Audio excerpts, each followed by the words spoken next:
Good evening. This evening we're going to talk about Massachusetts Veterans Benefits. I'm the presenter, Doug Horka, Veteran Services Officer in the town of West Boylston.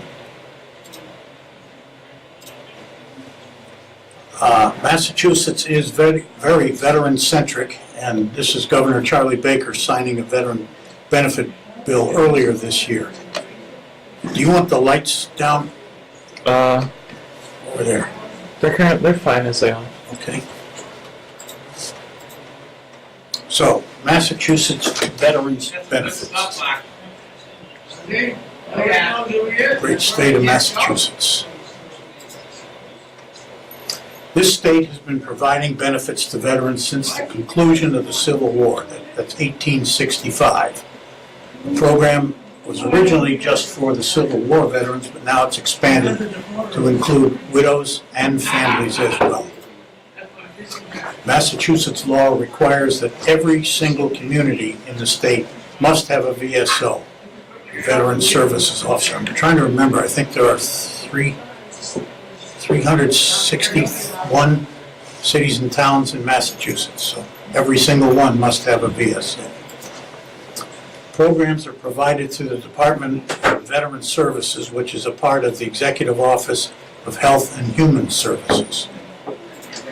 Right now, we, the VSOs of the state, are trying to get the Secretary of Veteran Services elevated to a full cabinet position and not just be subordinate to Health and Human Services. Veteran Services Officers. We are beholden to the Commonwealth of Massachusetts, the Department of Veteran Services, and in my case, the town of West Boylston. This is a picture of Francisco Urania, who's the Secretary of Veteran Services for the state of Massachusetts. And some other guy, and a taller guy with a shiny necktie.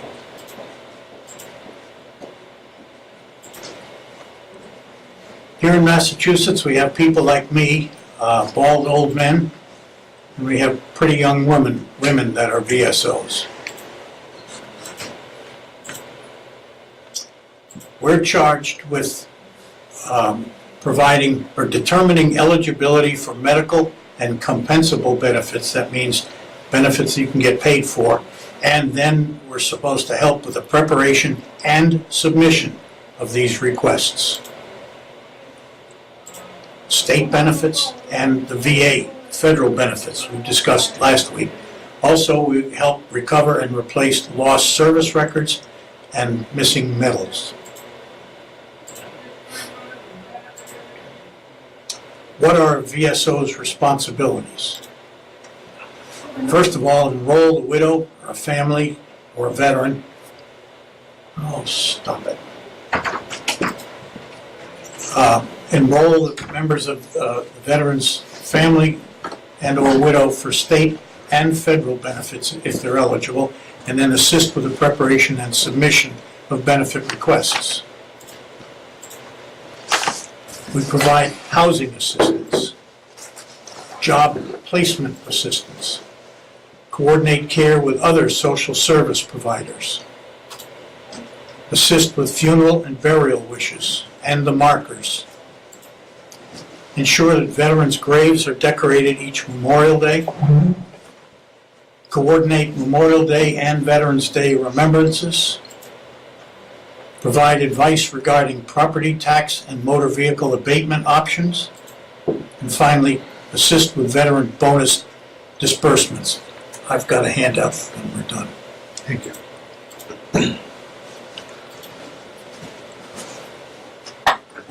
Massachusetts veteran benefits are generally income sensitive. Those that are referred to as Chapter 115 benefits, meaning their veterans and or families are eligible for them if they meet certain income guidelines. The benefits can include cash, reimbursement of out-of-pocket or co-pay expenses, reimbursement of medical insurance premiums, and or Medicare B deductions for those that are over age 65, assistance with heating fuels, gas or oil, and there are assistance options for dental, optical, hearing aid, acupuncture, and chiropractic reimbursement. But all of these must be administered by the community in which the veteran lives. We talked about federal benefits last time. They can be administered from anywhere. The Massachusetts benefits must be administered by the community in which the veteran lives. Chapter 115 benefits are provided tax-free. That is, the income does not have to be reported to either state or federal taxing authorities, and Chapter 115 income does not have to be calculated as income for those that have mass health. The veteran must be honorably discharged or at least have a general discharge under honorable conditions to qualify. We'll talk about some of the other programs. The Welcome Home Bonus. These are tax-free payments for the first overseas or combat tour and for subsequent tours thereafter. First tour, the state will pay $1,000 and it's tax-free. Question. Yes, Who does that come from, and how do you acquire that?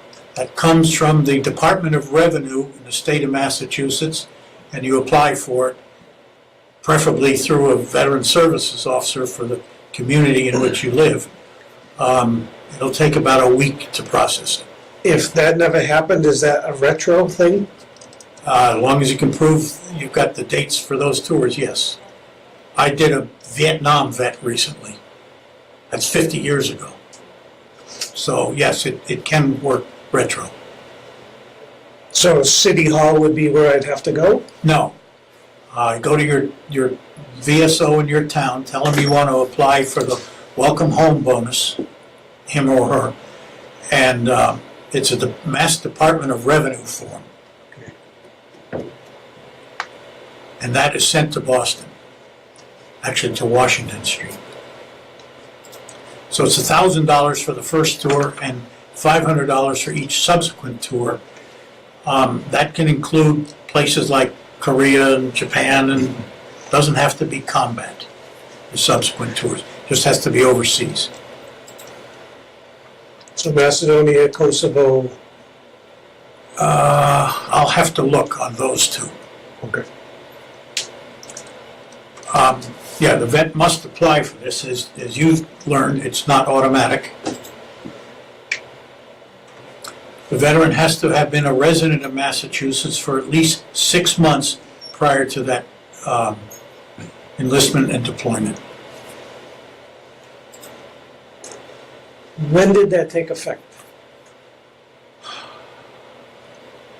I qualified for one when I returned from Vietnam.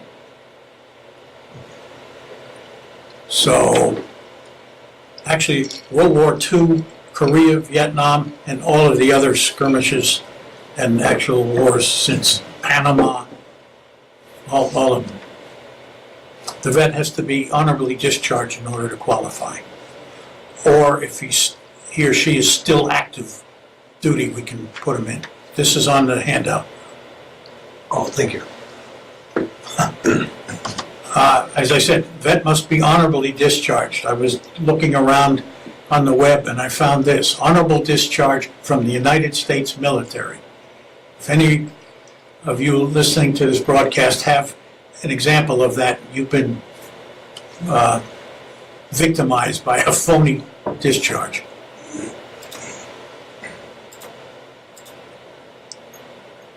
What else does Massachusetts have? Well, during a deployment, the veteran can be temporarily deferred from paying the income taxes. The income taxes are not forgiven. Filing can be deferred.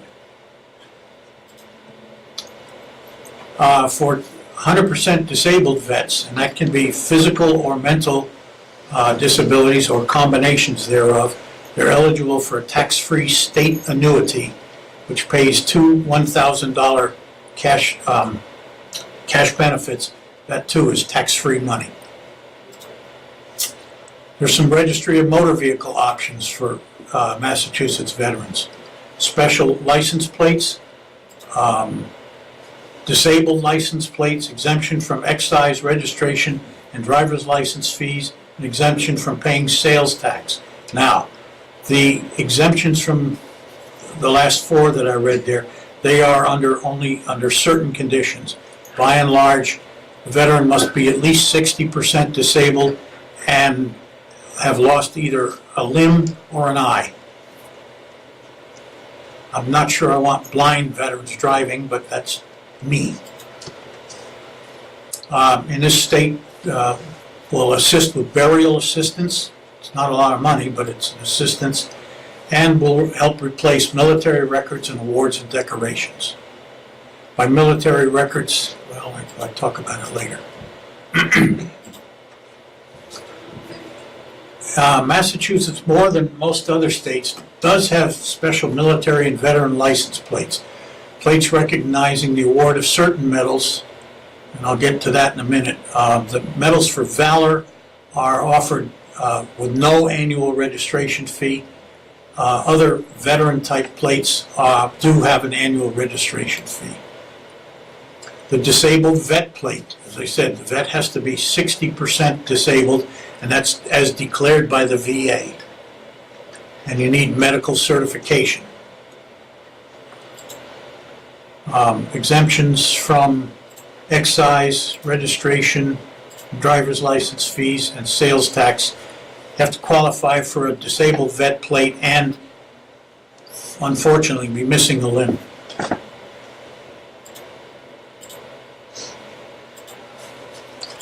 These plates do not have any annual registration fee. There are, I believe, 2 living Medal of Honor, potential Medal of Honor recipients in this state. I've never seen the Medal of Honor plate. Silver Star, Distinguished Flying Cross, Bronze Star, and Legion of Valor. Now that's referred to as a service cross from each of the different services. Navy Cross, Army Cross, Air Force Cross. I don't understand why Gold Star, former POWs, Purple Heart, why they are required to be paid for each year. But the next time the government calls me and asks will be the first time they call me and ask. And of course, the ordinary veteran plate. All of the money that is generated through the sale of these plates supports the 2 veterans' homes in Massachusetts, one in Chelsea and one in Holyoke.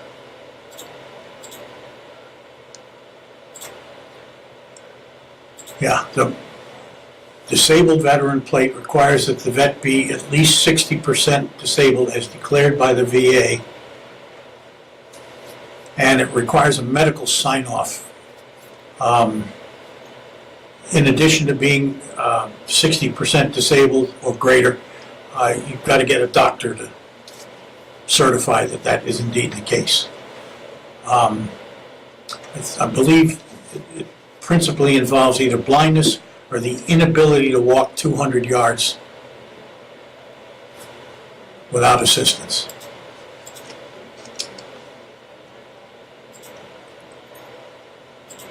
Oh yeah, the Mass Veteran Plate.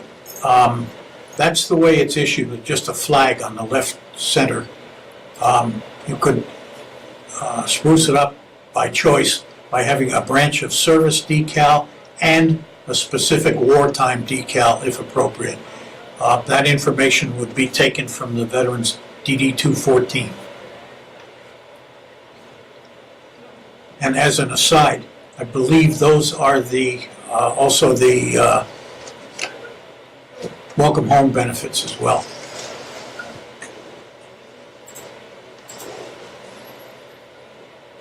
Replacement of military records and medals.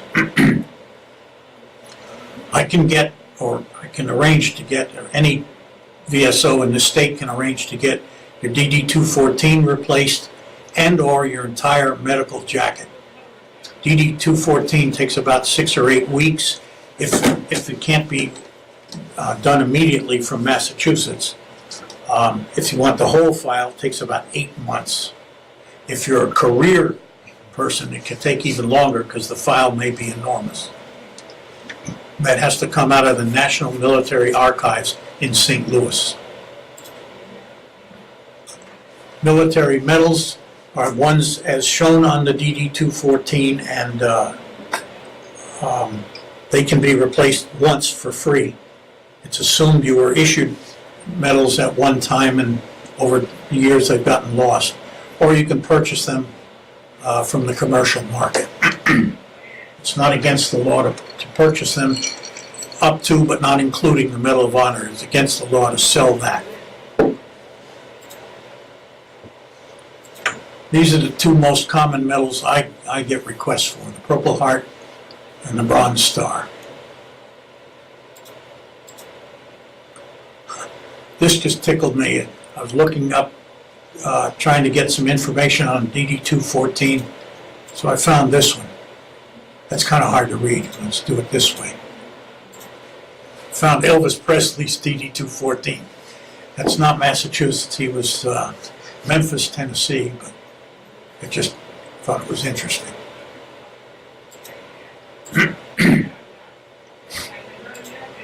Property tax exemptions. This is also unique to Massachusetts.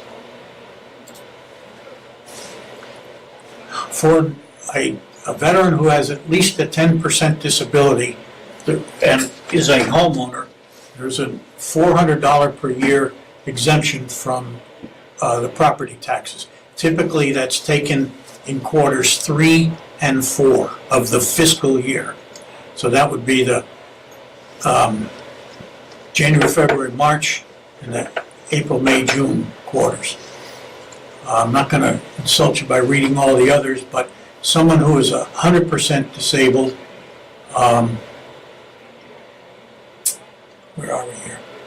Yeah, veterans who have a service-connected 100% disability, Clause 22E, that's $1,000 per year exemption.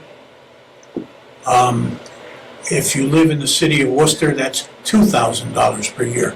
It's called local option. Each community must offer at least that, but they can offer more than that if they choose.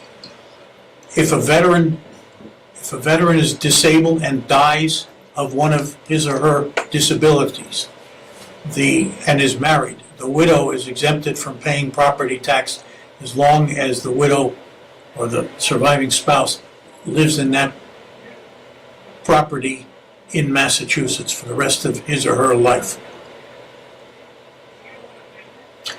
If the widow moves from town A to town B, as long as he or she stays in Massachusetts, most communities will waive the 5-year rule and say, okay, if you were earning it in West Boylston, now that you're in someplace else, Shrewsbury, we'll agree to it.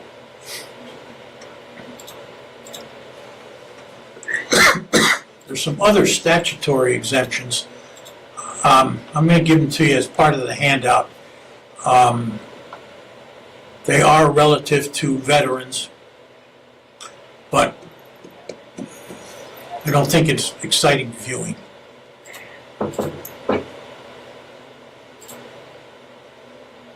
I'll leave them up here for a moment. This one, what is it, 17D, offers $313 a year and a number of qualifiers in order to be part of this. What is this, 37A? This has to do with blind.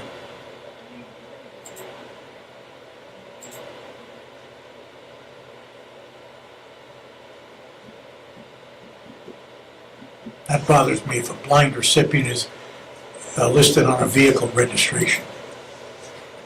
But that just means they own it, they're not necessarily driving it. Certain seniors clauses, under certain conditions, you can be exempted from completely from paying property tax.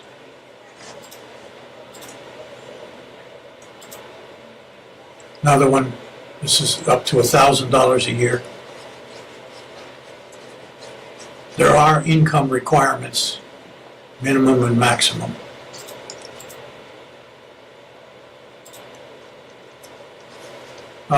Once you've earned a statutory exemption, you'll be given notification each year and given an opportunity to renew it. It doesn't renew automatically, but it just usually just means a phone call, I'd like to renew it.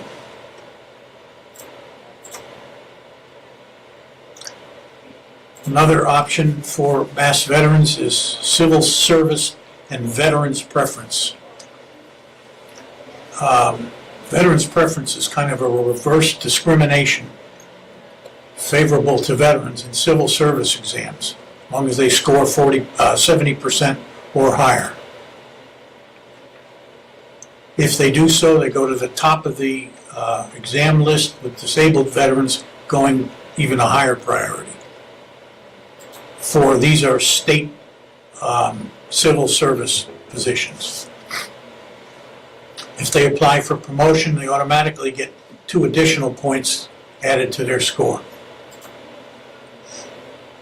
If there's no exam, they're entitled to veterans preference and accept a provisional appointment. If the position is in the labor force, the vet doesn't have to take an exam and is placed at the top of the selection list.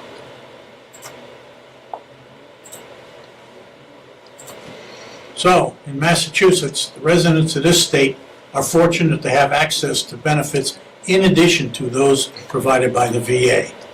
They can include quality of life improvements, access to trained VSOs who can assist with both state and federal claims, tax-free cash assistance, welcome home bonuses, special motor vehicle taxes and property tax treatments, housing and employment assistance, advocacy services for veterans in special circumstances. Massachusetts cares for and about its veterans. Thank you for your attention. Are there any questions, and are there some other topics you'd like to hear me discuss?